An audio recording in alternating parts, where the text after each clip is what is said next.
Hello everyone. Class 10 science में जैसे कि आप जान रहे हैं कि लास्ट टाइम पर हमने रेजिस्टेंस के बारे में बता दिया था। रेजिस्टेंस, रेजिस्टिविटी, रेजिस्टेंस के फैक्टर। अभी इसमें न्यूमेरिकल पोर्शन बहुत है। अभी हमने आपको न्यूमेरिकल्स के बारे में कोई जानकारी नहीं दी है, लेकिन जल्दी ही आपको हम न्यूमेरिकल के बारे में जानकारी भी देंगे, जिससे आप डायरेक्ट हमसे एनसीईआरटी के और यशचंद के सवाल डायरेक्ट हमसे आप व्हाट्सएप ग्रुप के जरिए पूछ सकते हैं। अब जो हमारा अगला टॉपिक है वो रेजिस्टेंस के कॉम्बिनेशन से। किसी भी सर्किट में रेजिस्टेंस दो तरीके से कंबाइन होता है, एक सीरीज कॉम्बिनेशन और दूसरा पैरेलल कॉम्बिनेशन। यानी कि आपके जो सर्किट है, जो आपके घर का सर्किट है, इसके अंदर भी रेजिस्टेंस दो प्रकार से ही कंबाइन होंगे, एक सीरीज में और दूसरा पैरेलल। सीरीज कॉम्बिनेशन को एंड टू एंड कॉम्बिनेशन के नाम से जाना जाता है,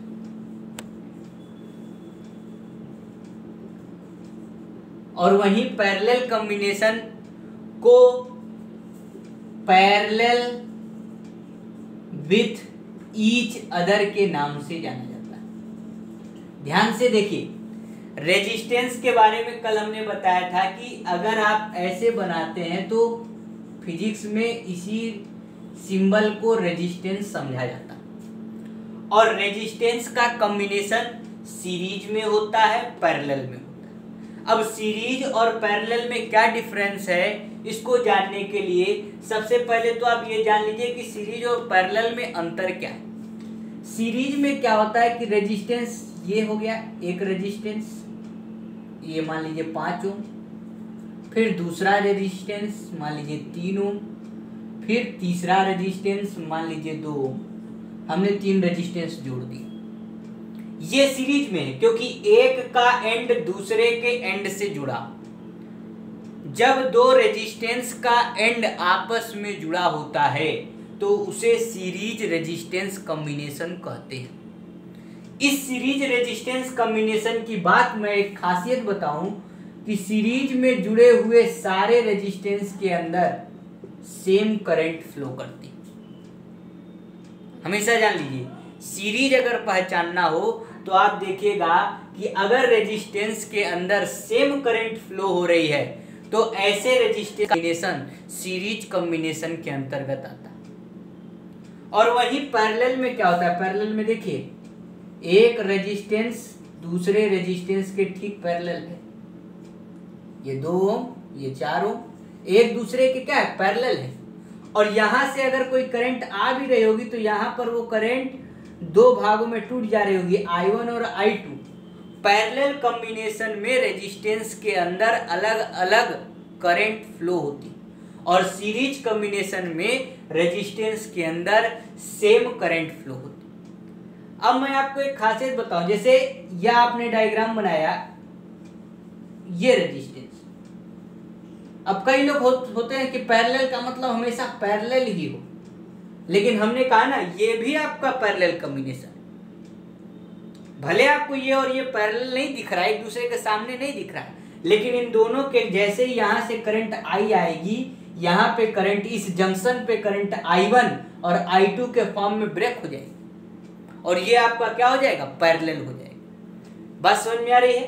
कहने का मतलब है कि सीरीज कॉम्बिनेशन की पहचान होती है यदि रेजिस्टेंस में सेम अमाउंट का करंट जा रहा है तो वह रेजिस्टेंस सीरीज रेजिस्टेंस है, और यदि रेजिस्टेंस में करंट ब्रेक हो जा रहा है, टूट जा रहा है, तो वह आपका पैरेलल रेजिस्टेंस। आपको मैं बताऊं, आपके घरों की जितनी भी वायरिंग की जाती है पैरेलल कॉम्बिनेशन से ही की जाती है, सीरीज से नहीं की जाती। क्यों? क्योंकि अगर मान लीजिए हमने वायरिंग की सीरीज से की और ये 3 ओम वाला हमारा क्या हो गया, खराब हो गया, तो आगे के रेजिस्टेंस काम करना बंद कर देते, उनका वर्क खत्म हो जाता। मान लीजिए आपके घर में है, कहीं आपका बल्ब खराब हो गया, बल्ब रेजिस्टेंस ही है, खराब हो गया, एक जगह बल्ब खराब हो गया, पूरे घर पे लाइट नहीं आ रही। सीरीज कॉम्बिनेशन में ऐसा होता है। वहीं पैरेलल में क्या होता है, एक बल्ब खराब हो गया, बाकी 10 बल्ब जलेंगे। That are parallel combination. तो सीरीज कॉम्बिनेशन आपके लिए अच्छी नहीं है। पैरेलल कॉम्बिनेशन आपके जो इलेक्ट्रिकल सर्किट है उसके लिए अच्छी होती है। सीरीज कॉम्बिनेशन में करंट भी ज़्यादा लगती है, पैरेलल कॉम्बिनेशन में करंट का अमाउंट कम होने लगता है, यानी कि बिजली का खर्चा बचता है। बात समझ में आ रही? तो जो रेजिस्टेंस है वो दो तरीके से कंबाइन होते हैं, सीरीज पैरेलल। हमने आपको बता दिया कि सीरीज में एंड टू एंड होता है, पैरेलल में डिफर होता है।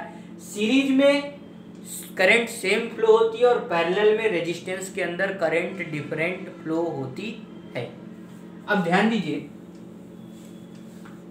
मान लीजिए कि आपके तीन रेजिस्टेंस हैं, R1,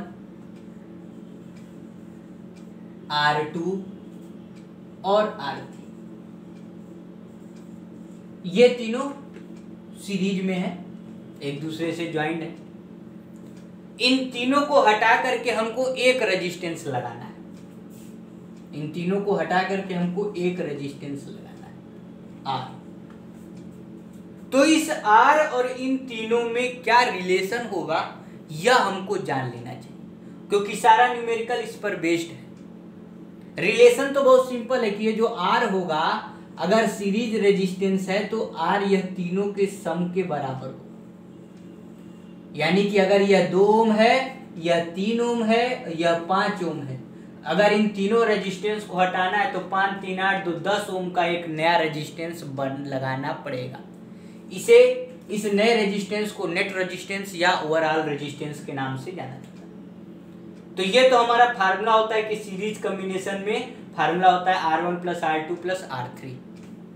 लेकिन कैसे फार्मूले को डिराइव करना है कि आपका ये जो R equal to R1 plus R2 plus R3 कैसे, बात समझ में आ रही?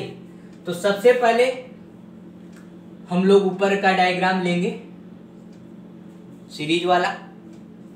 इसमें करंट फ्लो होगी I, इस रेजिस्टेंस का जो वोल्टेज होगा वो आपका होगा V1, इसका होगा V2 और इसका होगा V3। यहां पर करेंगे सीरीज की बात। V1 equal to I into R1, V2 equal to I into R2 and V3 equal to I into R3। Formula पढ़े हो, V इक्वल टू I है V1 और इसमें करंट कौन सी आएगी I into R1, V2 I into R2, V3 I into R3। वहीं अगर overall की बात करें तो यह V हो जाएगा, करंट I होगा, तो overall V equal to. Voltage क्या होता है, सम के बराबर होगा, V equal to V1 plus V2 plus V3। Formula put करिए, I into R, I into R1, I into R2, I into R3। तीनों में I है, I कॉमन हो जाएगा, R1 plus R2 plus R3, I से I cancel, R equal to R1 plus R2 plus R3। तो इस तरीके से जो सीरीज होता है उसका फार्मूला होता है R equal to R1 plus R2 plus R3। यह हमने प्रूव भी कर दिया कि सीरीज कॉम्बिनेशन में जो नेट रेजिस्टेंस होता है वो सारे रेजिस्टेंस के सम के बराबर होता है। सीरीज में इसका पोटेंशियल V1, दूसरे का V2, तीसरे का V3, ओवरऑल तो V है, तो V equal to V1 plus V2 plus V3। Ohm's law की मदद से सारे फार्मूले पुट किए, सॉल्व किया, हमारा R आ गया। वहीं पैरेलल कॉम्बिनेशन की अगर हम बात करें, पैरेलल कॉम्बिनेशन, मान लीजिए हमने फिर से वही काम करेंगे, तीन रेजिस्टेंस लिया, R1, R2, R3। तो पैरेलल रेजिस्टेंस के लिए इसकी जगह पे हमको कोई एक रेजिस्टेंस लगाना है R, करंट वही I और वोल्टेज वही V। इसमें करंट वही I, लेकिन यहाँ पर जो I है वो तीन पार्ट में टूट जाएगा, I1, I2, I3। और इस तीनों का वोल्टेज सेम होगा, क्योंकि पॉइंट दोनों सेम है, इस पॉइंट से इस पॉइंट तक चार्ज लाना है तो वोल्टेज इन तीनों का क्या होगा, सेम होगा। ध्यान दीजिए, सीरीज कॉम्बिनेशन में करंट सेम होती है, वोल्टेज और पैरेलल कॉम्बिनेशन में वोल्टेज यानी कि इलेक्ट्रिक पोटेंशियल सेम होता है। क्यों? क्योंकि इस पॉइंट से इस पॉइंट तक चार्ज लाने में किया गया वर्क ही इलेक्ट्रिक पोटेंशियल कहलाएगा ना, और जबकि पॉइंट सेम है तो वर्क भी सेम होगा यानी वोल्टेज भी सेम। अब फिर से वही Ohm's formula V equal to I R, I की वैल्यू निकाल लो V अपॉन आर। क्लियर? और यहां पर आ जाओ, इस वाले में पैरेलल कॉम्बिनेशन की अगर हम लोग बात कर लो तो V equal to I1 R1, V equal to I2 R2 and V equal to I3 R3। I की वैल्यू निकाल लो, इसके I1 की value V upon R1, I2 की वैल्यू V अपॉन R2 और I3 की वैल्यू V अपॉन R3। भाई चूंकि I से ही ना I1 I2 I3 बना है तो I बराबर क्या होगा, I1 plus I2 plus I3। वहां पे था क्या था, V equal to V1 plus V2 plus V3 था, यहाँ I equal to I1 plus I2 plus I3। सारी वैल्यू पुट कर दो, V upon R, V upon R1, V upon R2, V upon R3। Right hand side से देखिएगा V आपका common हो जाएगा, V upon R equal to V common, 1 upon R1, 1 upon R2, 1 upon R3। V से यह V आपका cancel, 1 upon R equal to 1 upon R1 plus 1 upon R2 plus 1 upon. तो ये होता है आपके पैरेलल का फार्मूला। जो पैरेलल का फार्मूला है वो R1 R2 R3 अगर तीन रेजिस्टेंस पैरेलल में है तो इसका नेट रेजिस्टेंस निकालने के लिए तीनों के रेसिप्रोकल को क्या कर देते हैं, ज्वाइन कर देते हैं, और ये फार्मूला हमने डेराइव भी किया।